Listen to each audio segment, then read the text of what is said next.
Hello everyone. Today we are going to learn about norma occipitalis. So norma occipitalis is basically the skull view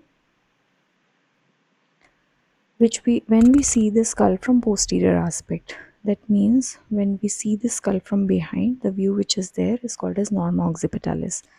So basically first we learn about the bones which are seen in norma occipitalis. First of all, there are two parietal bones.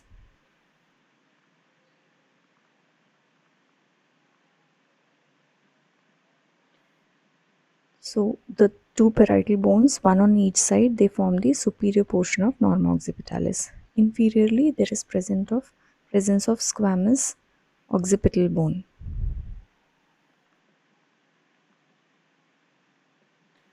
So inferiorly, the major portion of norma occipitalis is formed by occipital bone. And then there are mastoid part of temporal bones which are present one on each side. As we all know, the temporals are also paired bones of the skull. So on both sides there is presence of mastoid temporal bone.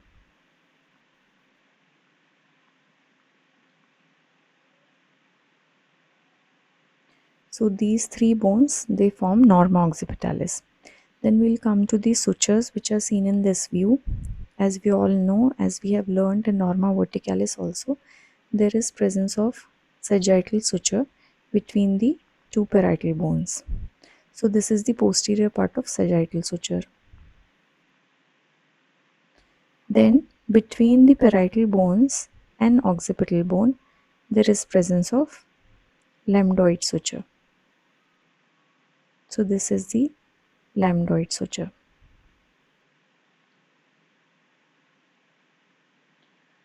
Then there is a suture which is present between the parietal bone and mastoid part of temporal bone on both sides. Here also it is present and here also it is present. This is called as parieto-mastoid suture.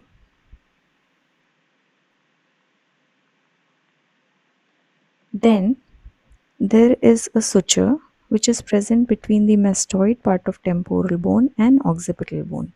This is also present bilaterally. This is this bone and occipital bone. This suture is called as occipitomastoid suture.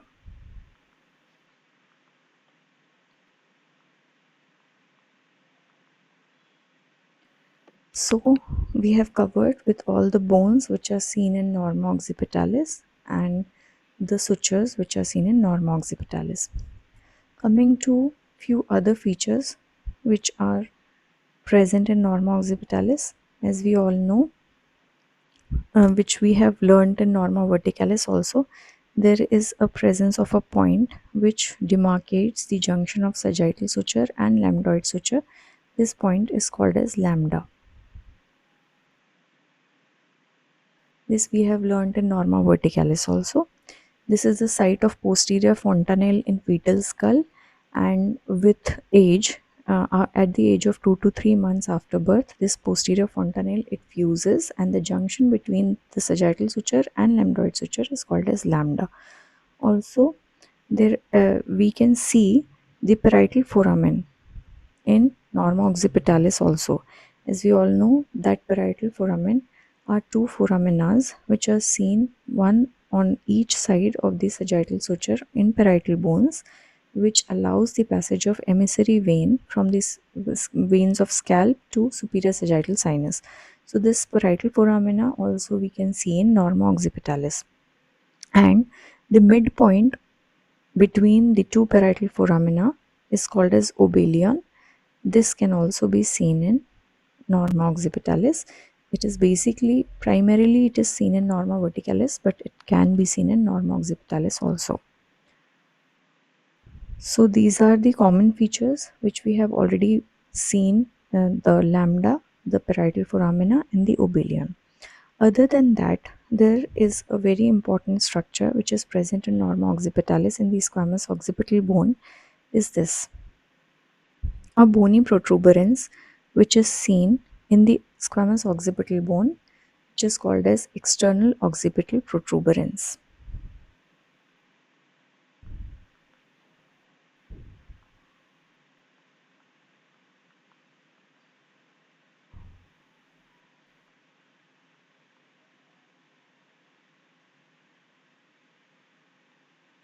This external occipital protuberance, the highest point of this external occipital protuberance is called as inion.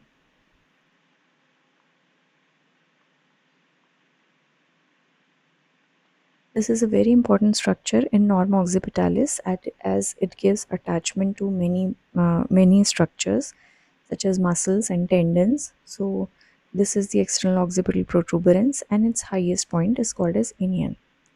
Then coming to superior nuchal lines.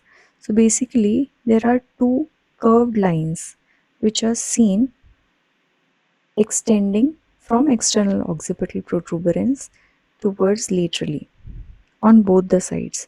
These are called as superior nuchal lines.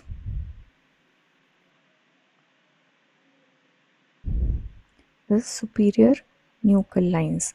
So these superior nuchal lines, they basically mark the junction of skull and neck.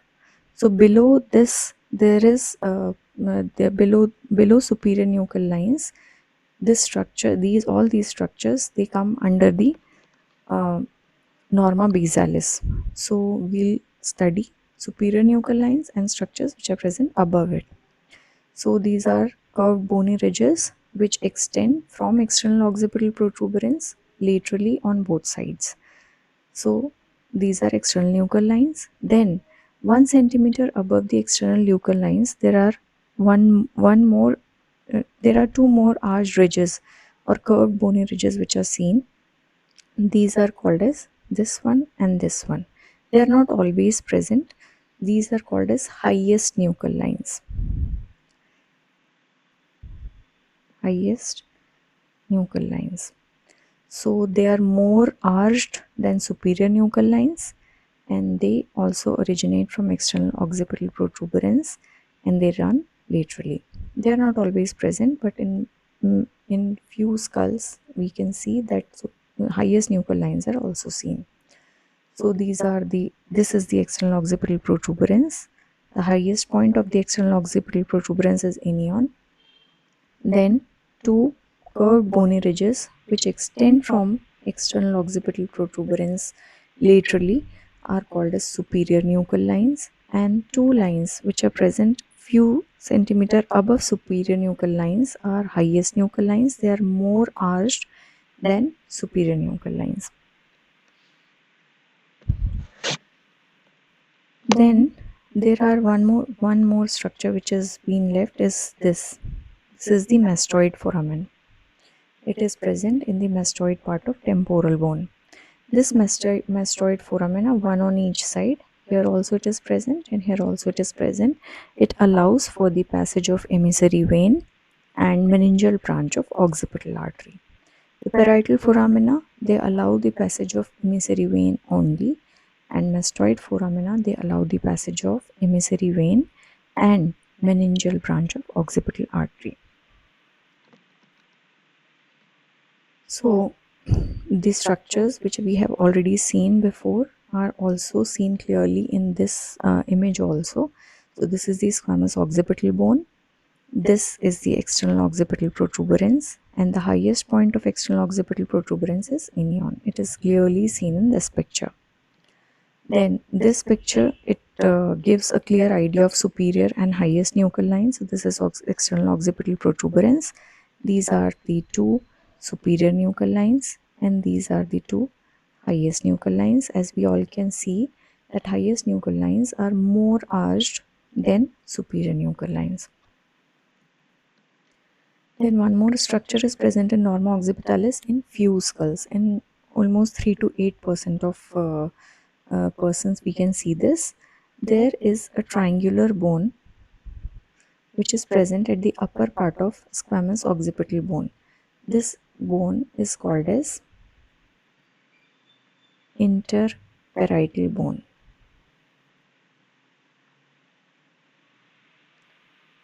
This interparietal bone is not a separate bone, but during the intramembranous ossification, this part, it fails to fuse with the rest of the occipital bone.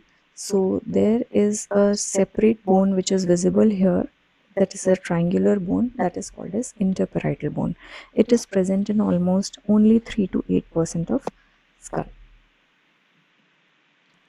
Now we'll see the attachment of external occipital protuberance. So we'll see the attachment which are seen in norma occipitalis. So this we can divide in three parts.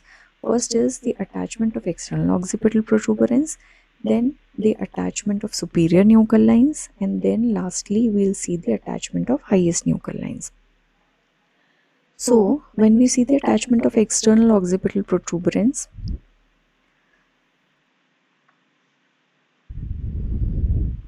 so this is the external occipital protuberance. It gives the superior part of external occipital protuberance provides origin to trapezius muscle. This is the trapezius muscle. So the superior part of external occipital protuberance, it gives origin to the trapezius muscle. And the inferior part of external occipital protuberance, it gives attachment to the ligamentum nuchae or nuchal ligament.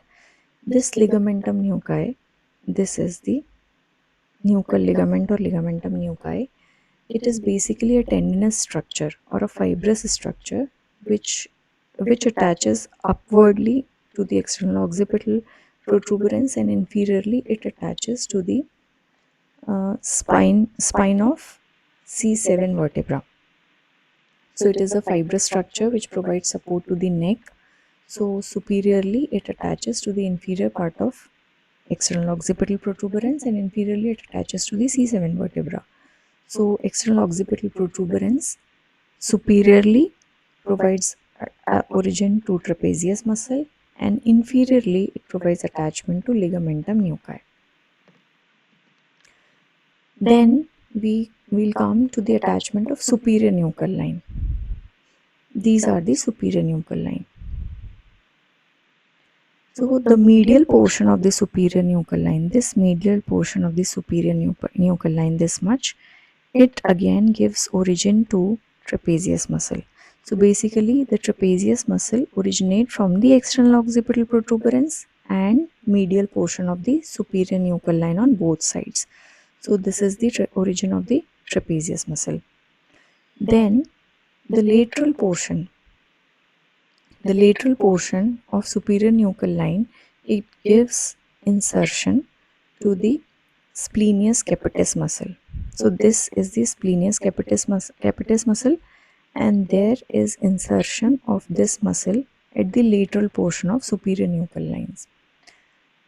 Above this, there is also in the lateral, this is also superior nuchal line. So the lateral portion of superior nuchal line, it gives insertion of cleidomastoid muscle also. So we can see that the medial portion of superior nuchal line, it gives origin to trapezius muscle, and the lateral portion, this lateral portion of superior nuchal line bilaterally, first it gives insertion to splenius capitis muscle, and above this splenius capitis muscle there is insertion of sternocleidomastoid muscle also. So the medial portion gives origin to trapezius, and lateral portion gives insertion to two muscles, inferiorly splenius capitis muscle, and above that insertion of sternocleidomastoid muscle. So these are three attachments of the superior nuchal line. Then lastly, we will come to the attachments of highest nuchal lines. So basically,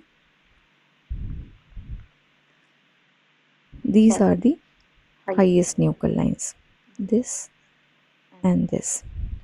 So the medial portion of highest nuchal lines, it gives attachment to epicranial aponeurosis. Epicranial aponeurosis is again a structure which joins the frontal belly and occipital belly of occipitofrontalis muscle. This is the frontal belly of occipitofrontalis, and this is the occipital belly of occipitofrontalis muscle. So these two bellies are joined by this structure which is called as epicranial aponeurosis. So the medial portion of highest nuchal lines, this and this, it gives attachment to epicranial aponeurosis. And the lateral portion of highest nuchal lines, it gives the attachment of occipital belly of occipitofrontalis muscle bilaterally. So there is origin of occipitalis or occipitofrontalis muscle from the lateral portion of highest nuchal lines. So we can see that these are the two highest nuchal lines. The medial portion of highest nuchal lines gives attachment to epicranial aponeurosis.